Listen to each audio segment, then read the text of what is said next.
ये जगत होचंती वेदमय आउ जगतमय हैला वेद किपरि ना पंडित ये वेदर चर्चा करि थांती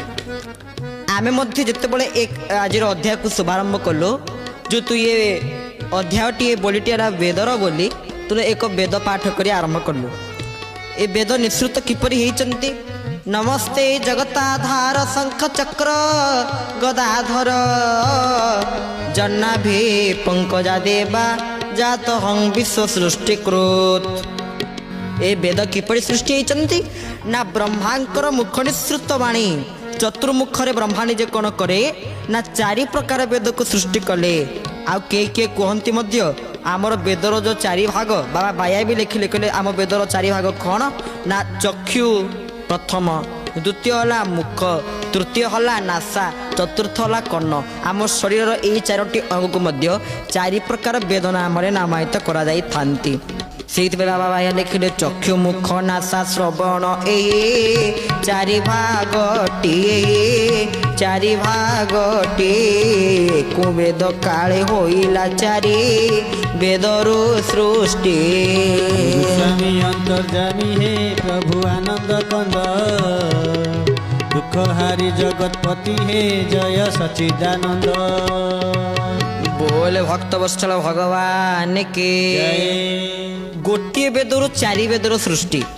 ताले से को गोटे वेद से वेद कौन अति बड़ी श्री जगन्नाथ दास भागवत रे कहउचंती ताले से गोटे वेद जो वेदर चारिटी वेद सृष्टि हेले से वेद जनक किए भागवत रे लेखा अछंती ओंकार रूपे थिला वेद केहि न जानी पारे भेद गोविंद गोविंद गोविंद पदु गणुची मकरंद ओंकार रूपे थिला वेद केहि न जानी पारे वेद गोविंद गोविंद गोविंद पदु गणुची मकरंद बोले भक्त वत्सल भगवान के कहउचंती ओंकार रूपे थिला वेद केहि न जानी पारे भेद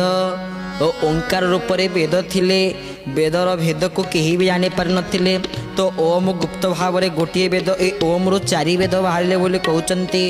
बाबा बाया सेति पई लिखिले कहले एहु वेद सिना हेछि काले ना